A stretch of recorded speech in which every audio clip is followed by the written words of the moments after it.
ಅನುದಿನ ಅನುಕ್ಷಣ ಮನೆಯಲ್ಲೂ ಕಲಿಯೋಣ, ಕಲಿಕೆಯ ಹೊಸ ಹಾದಿಯಲಿ ಜೊತೆಗೂಡಿ ಹೆಜ್ಜೆಯ ಹಾಕೋಣ, ಸಂತಸದಿ ಕಲಿಯೋಣ ನಮ್ಮ ಹೆಮ್ಮೆಯ ಈ ಕ್ಲಾಸಿನಲ್ಲಿ. Yes sir. Yes teacher. Present ma'am. बिस्मिल्लाहिर्रहमानिर्रहीम।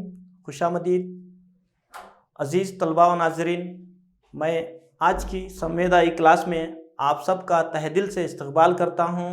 आप तमाम को खुशामदीद कहता हूँ, आप तमाम का इस ई क्लास में स्वागत करता हूँ। चूँकि हम पहले भी ई क्लास संवेदाई क्लास को कर चुके हैं, उन ई क्लासेस में हमने मुख्तलिफ़ मज़ामीन को पढ़ा है, जिनमें समाजी साइंस है, उर्दू है वग़ैरह। तो इस तरह से आज हम एक और सबक को पढ़ेंगे जिसका पहला हिस्सा हमने पिछली क्लास में पढ़ चुका है। तो हम समाजी साइंस के जमात हश्तुम के हिस्सा दुव्वम से इस सबक को ले रहे हैं। तो ये तमाम चीज़ें पेश करने के लिए मैं आपके सामने मोहम्मद आमिर ख़ान, AGT सरकारी उर्दू हायर प्राइमरी स्कूल भंडार कुमटा, तालुक़ा औराद बी, ज़िला बीदर।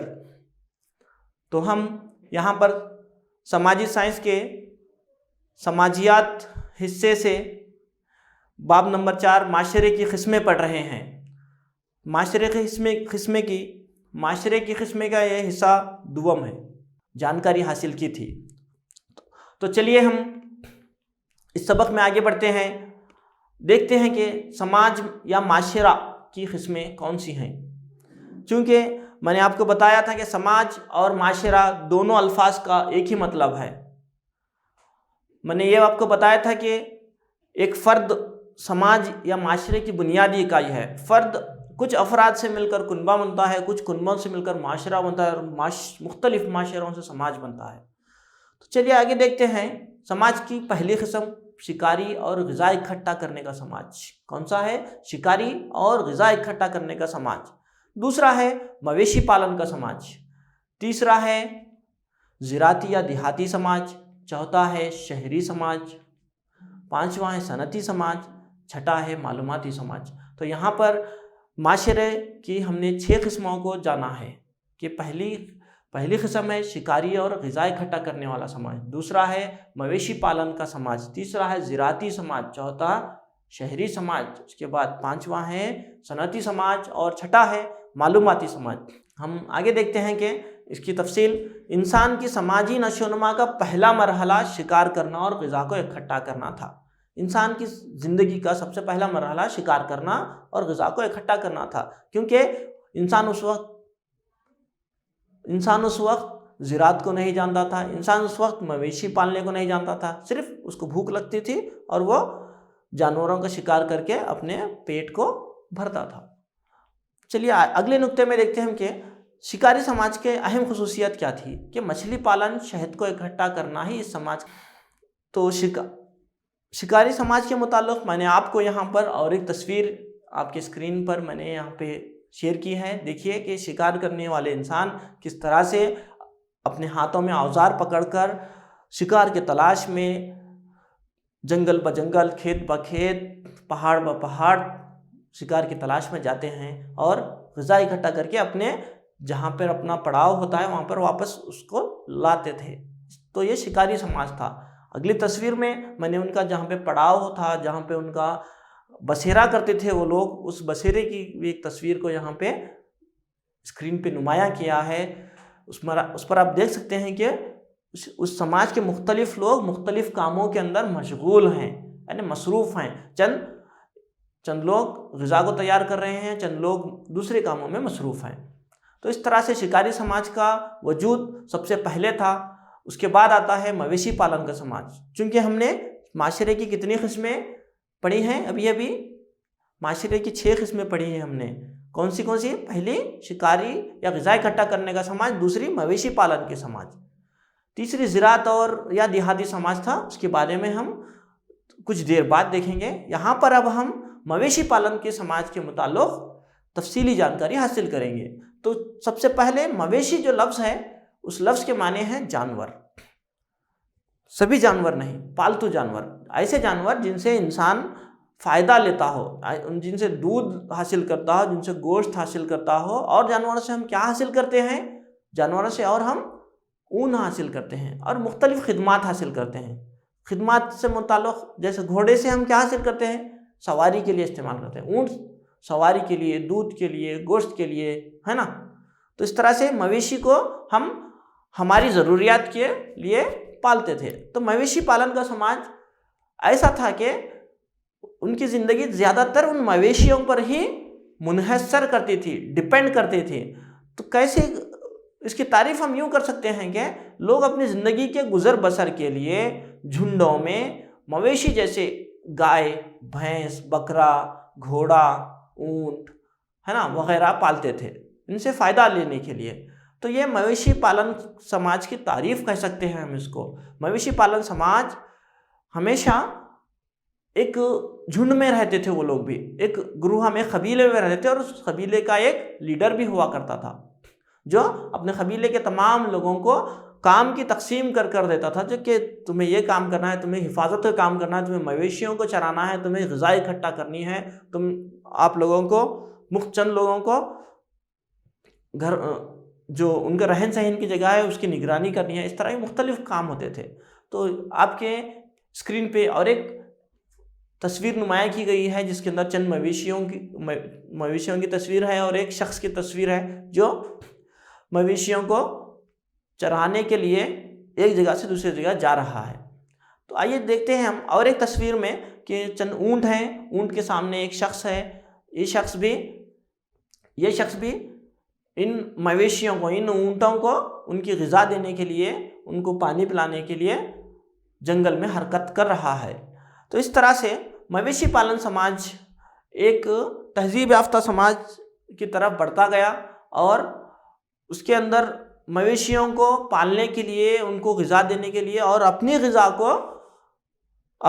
को मुस्तहकम बनाने के लिए लोगों के अंदर कुछ तब्दीली आई रफ्ता बरफ्ता। कैसी तब्दीली?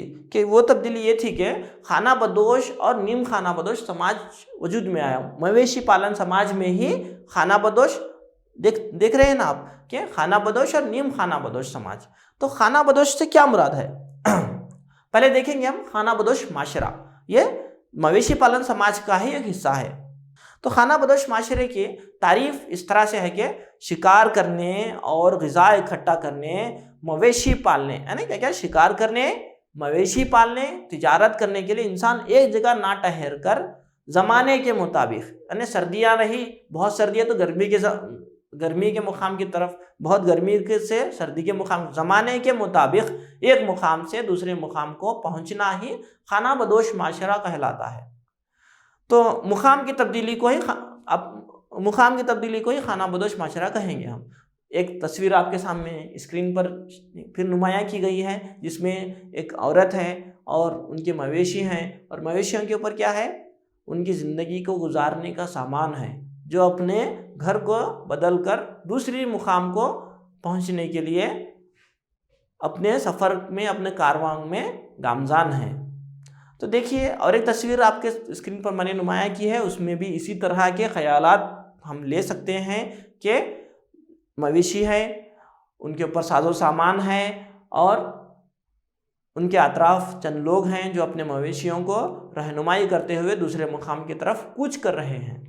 तो आइए देखते हैं हम कि खाना बदोश माशरे के साथ साथ तो इसकी तारीफ़ इस तरह से है कि मवेशी पालने और अपने तिजारत करने के लिए इंसान आर्जी माने टेम्परवरी, देख रहे हैं ना आप कि आर्जी तौर पर अलग अलग मुकाम पर ठहरने से खाना बदोशी का निज़ाम आगे बढ़ता गया। इस तरह के माशरे को नीम खाना बदोश माशरा कहा जाता है।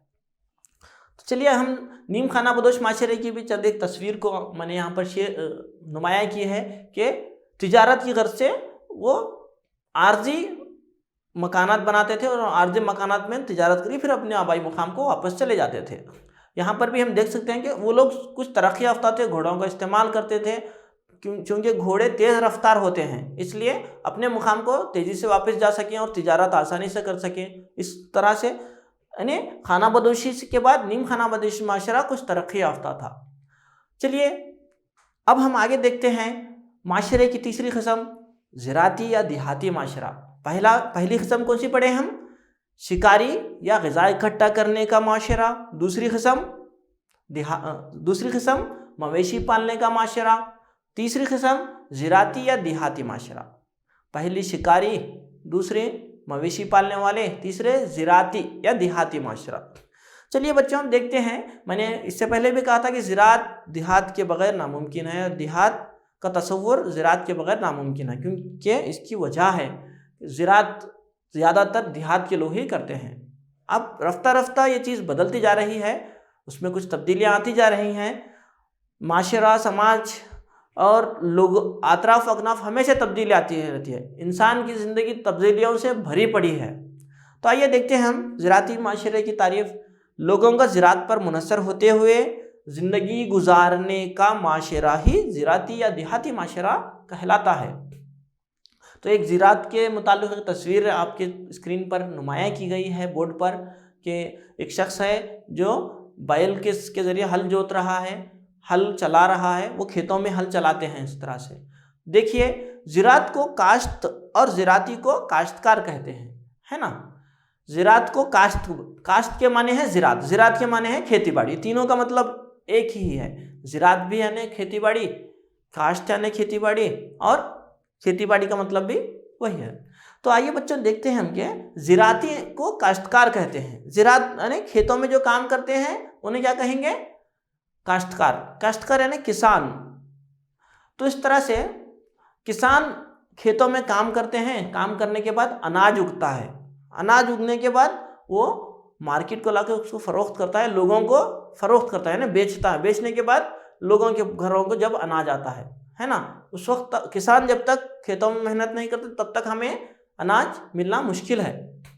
तो आइए हम एक तस्वीर के ज़रिए देखते हैं कि खेत किस तरह के होते हैं। इस तरह से खेत होते हैं जहाँ पे लोग पहले हल के ज़रिए खेत में बीज बोया जाता है, फिर उससे छोटे छोटे पौधे उठते हैं, और पौधों की लोग क्या करते हैं, किसान क्या करते हैं, रखवाली करते हैं। उसके अंदर के गैर ज़रूरी घास फूस को निकाल दिया जाता है और फसल को अच्छी से अच्छी बनाकर आखिर में फसल को हासिल किया जाता है, अनाज को हासिल किया जाता है। और उस अनाज के ज़रिए आगे माशरे के अंदर लोगों में, सिटीज़ में यानी शहरों में, देहातों में और मुख्तलिफ़ जगहों पे, होटलों में ये अनाज जब मुहैया होता है यानी पहुंचता है, वो सारी चीज़ें किसानों की मेहनत के बाद। तो किसानों की मेहनत हल जोतने से होती है, जहाँ पर इस तरह से आप देख सकते हैं कि हल किस तरह से चलाया जाता है। हल चलाने के एक तस्वीर को यहाँ पे मंजर कुशाई की गई है। अब आगे हम देखेंगे देहाती माशरे की खुसूसियात।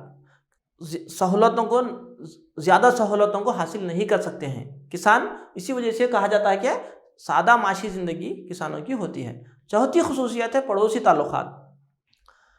देहात के अंदर जो भी लोग होते हैं वो गांव में एहसासी तौर पर एक दूसरे से बहुत मजबूत ताल्लुकात से बंधे हुए होते हैं। उसकी बनिस्बत हम शहरों में अगर देखेंगे तो शहरों में एक दूसरे से, पड़ोसियों से ज़्यादा ताल्लुकात नहीं होते, कम ताल्लुकात होते हैं, और एहसासात भी उनसे एक दूसरे से जुड़े हुए नहीं होते। अपनी अपनी ज़िंदगी में मसरूफ़ होते हैं लोग।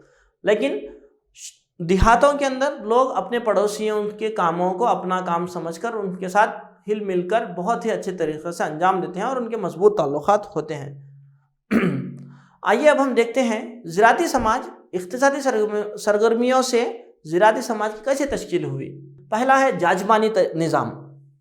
इसकी पढ़ेंगे इस तरह से, हिंदुस्तानी देहातों में निचली ज़ात वाले लोग ऊंची ज़ात वाले लोगों के लिए बहुत से काम करते थे।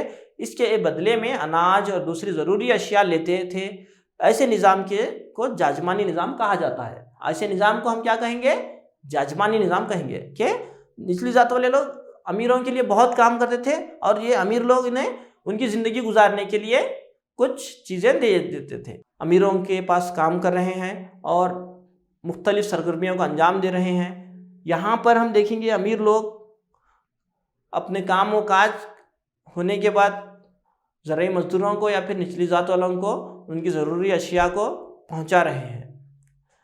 तो आइए आगे देखते हैं हम दूसरा इख्तिसादी यानी माशी सरगर्मी, ज़मींदारी निज़ाम। तो ज़मींदार लफ्ज़ फ़ारसी ज़ुबान से माखूज़ है जो ज़मीन के मालिक के माने देता है। तो ज़मींदार अगर उसके भी कुछ पैमाने तय किए जाते थे कि किसान को कितना देना है, ज़मींदार को कितना देना है, और ज़मींदार आगे बादशाह या राजा को कितना माल पहुंचाना है, कितनी फसल पहुंचाना है। इस तरह से ज़मींदारी का सिस्टम यानी निज़ाम चलता था। तो ज़मींदारी निज़ाम आगे चलकर तरक्की करता गया, इसमें कई बिगाड़ भी आए और कई सुधार भी लाने की कोशिश की गई,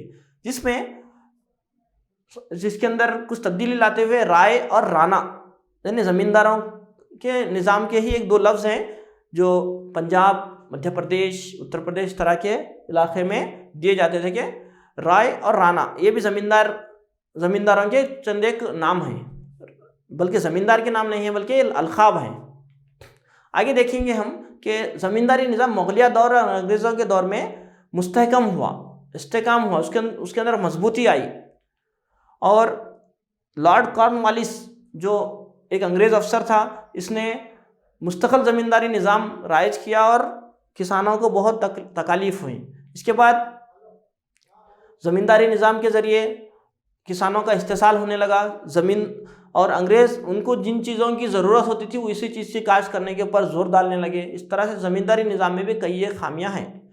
आइए अब देखते हैं हम, और एक है रैयतवारी निज़ाम, जिसको जारी करने वाला हेक्टर मनरो, जो बहुत ही काबिल अफसर माना जाता है, और इस रैयतवारी निज़ाम को किसान दोस्त निज़ाम भी कहा जाता है। उसके बाद है महलवारी निज़ाम। महल यानी एक इलाके को या फिर एक ताल्लुक़े को कहा जाता था। ये हिंदुस्तान के मध्य प्रदेश, उड़ीसा, इस तरह के मुख्तलिफ इलाक़ों में। आगे है गेणी निज़ाम। गेणी निज़ाम के अंदर भी गेणी यानी किराए पर ज़मीन लेने को। आजकल अब मुख्तलिफ इलाक़ों में मुख्तलिफ लफ्ज़ हैं कि मालिक के पास चंद पैसे दे के सालाना ज़मीन ली जाती है, जिसको कुछ इलाके में लावन कहते हैं, कुछ इलाके में तोड़ के खेत लेना कहते हैं, कुछ इलाके में मुख्तलिफ अल्फाज राइज हैं। आगे देखते हैं हम माशरे की चौथी किस्म, शहरी माशरा। देहाती माशरा पढ़ने के बाद हमें बहुत सारी मालूमात हासिल हुई। शहरी माशरे को अगर हम देखेंगे तो इस देहाती माशरे से मुख्तलिफ होता है, बिल्कुल मुख्तलिफ होता है। शहर के लोग बिल्कुल मसरूफ़ होते हैं, इनको कामकाज के ज़्यादा मौके होते हैं, इनकी माशी हैसियत गांव के लोगों से अच्छी होती है, और इनकी सादा माशी ज़िंदगी नहीं होती बल्कि उम्दा माशी ज़िंदगी होती है। तो शहरी समाज को इसी वजह से एक मॉडल समाज कहा जाता है, अच्छा समाज कहा जाता है। फिर शहर गुंजान आबादी से भरे हुए होता है।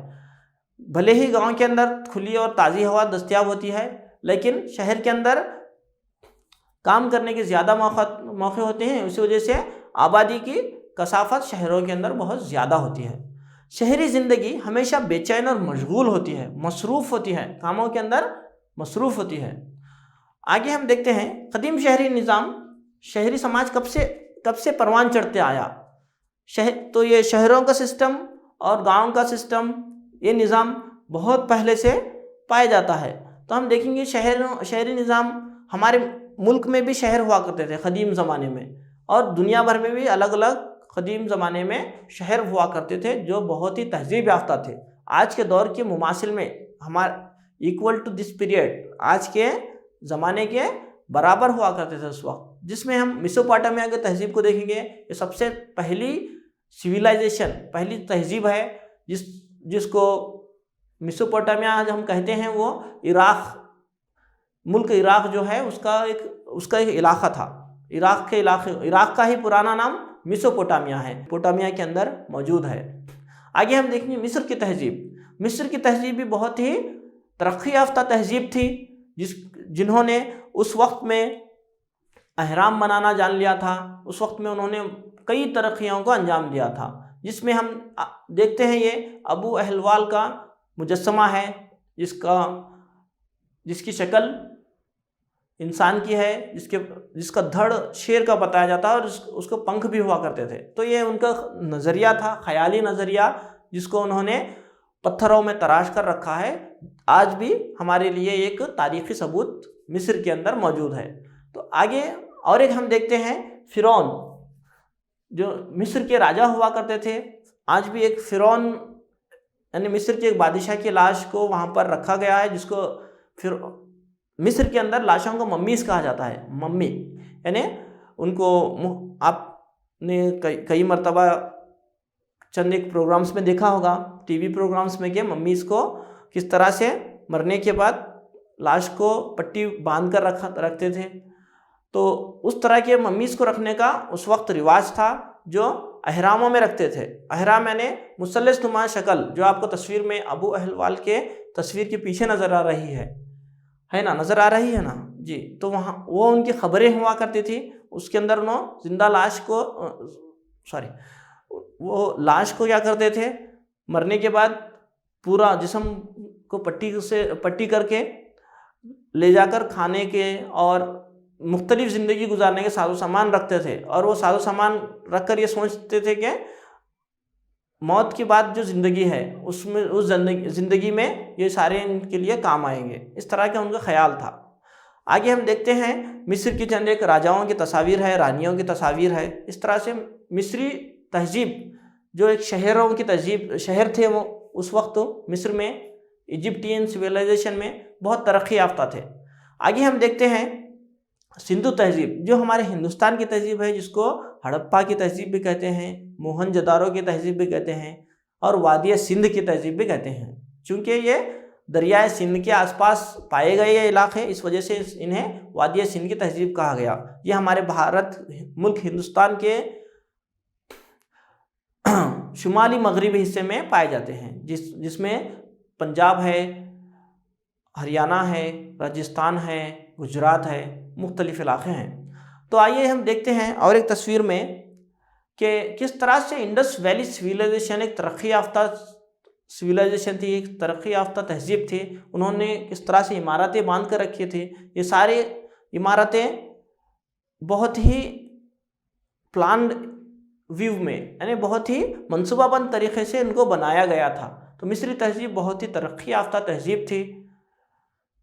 सिंधु तहजीब बहुत ही तरक्की याफ्ता तहजीब थी, जिसके अंदर हम मुख्तलिफ तरक्की वाले कामों को देख सकते हैं। और इवन एक पानी नहाने के लिए आजकल जो स्विमिंग पूल्स बनाए जाते हैं, स्विमिंग पूल्स का कॉन्सेप्ट पाया जाता है, वो उस वक्त यानी तारीख से पहले के दौर में भी मौजूद थे। ये शहरी तहजीबों की देन थी।